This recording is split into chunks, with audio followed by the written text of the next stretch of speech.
Hello friends, नमस्कार। आज के वीडियो में हम जानेंगे भगवान श्री कृष्ण की नगरी द्वारिका समुद्र में डूब गई थी। द्वारिका नगरी डूबने की वजह के तौर पर कई कारण बताए गए हैं।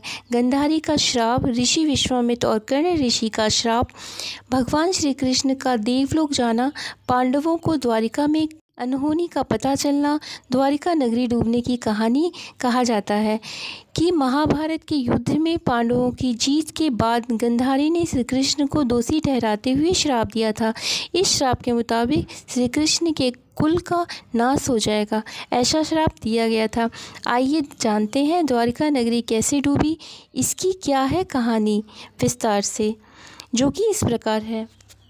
ये तो आप जानते होंगे कि भगवान श्री कृष्ण ने मथुरा से निकलकर द्वारका क्षेत्र में एक नए नगर की स्थापना की थी। लेकिन क्या आप जानते हैं कि आखिर ऐसा क्या हुआ था कि उन्हें अपना जन्म स्थान छोड़कर द्वारका जाना पड़ा? आइए इसके पीछे की पौराणिक कथा के बारे में जानते हैं। हमारे देश में कई सारे प्रसिद्ध मंदिर हैं और करोड़ों लोगों की आस्था इनसे जुड़ी हुई है। गुजरात राज्य में स्थित द्वारकाधीश मंदिर भी हमारे देश के प्राचीन मंदिरों में से एक है।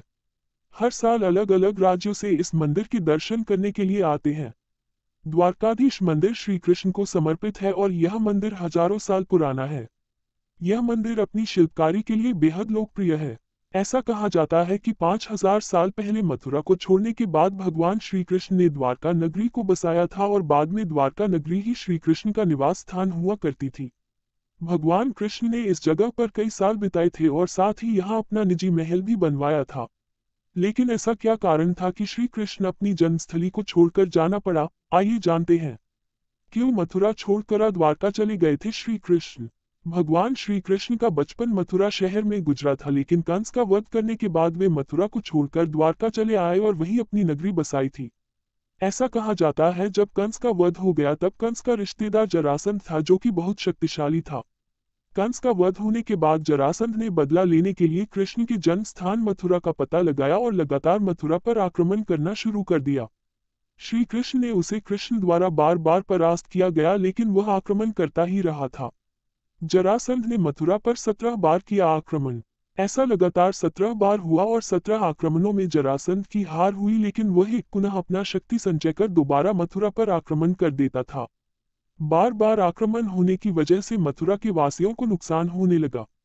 इसके बाद कृष्ण ने आत्मचिंतन किया कि कंस का वध मैंने किया था और कंस के वध का उत्तरदायी मैं हूं, लेकिन जब ये बार बार आक्रमण करता है तो मृत्यु मेरे सैनिकों की और प्रजा की होती है। मथुरा राज्य विकसित नहीं हो पा रहा है क्योंकि युद्धोपरांत होने वाली हानियों से निपटने में समय लगता था।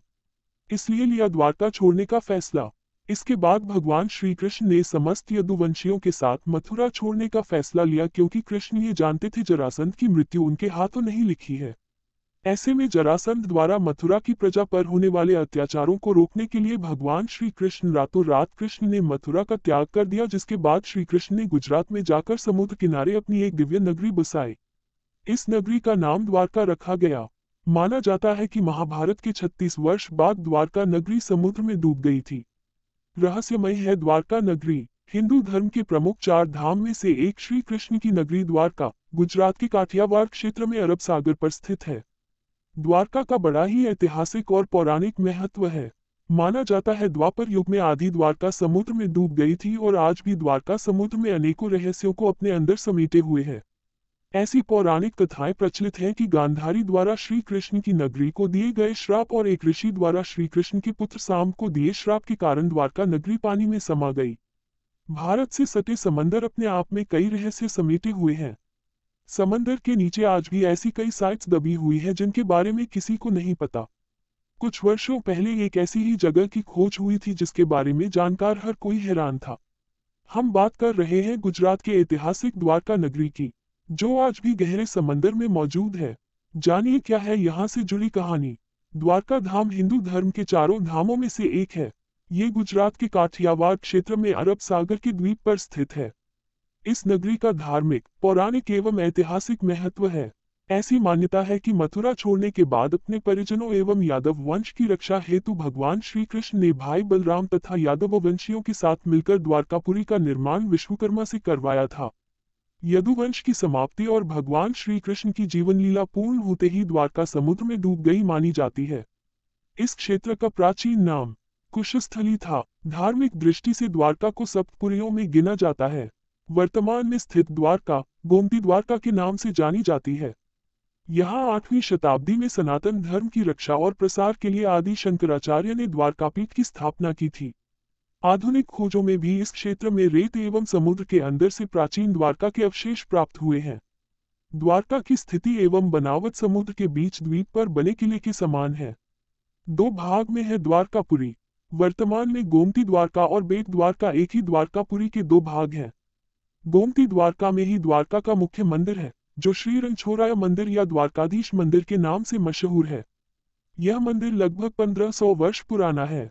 मंदिर 7 मंजिला है। इस मंदिर के आसपास बड़े हिस्से में जल भरा है।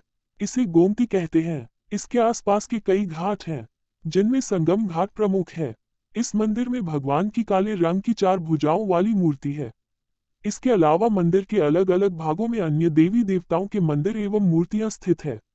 मंदिर के दक्षिण में आदि गुरु शंकराचार्य द्वारा स्थापित शारदा मठ भी है। ऐसी ही भगवान जी की कहानियों के साथ आप सब जुड़े रहिए फ्रेंड्स। और महाभारत की कहानी सुनना अच्छा लगता हो, या रामायण की कहानी सुनना अच्छा लगता हो, या भगवान जी की कहानी सुनना अच्छा लगता हो, या पूजा पाठ से रिलेटेड कोई भी जानकारी चाहिए, तीर्थ के बारे में कुछ भी जानना है, please like comment subscribe share. Thank you friends. हम फिर मिलेंगे अगली वीडियो में, तब तक के लिए नमस्कार। जय श्री कृष्णा।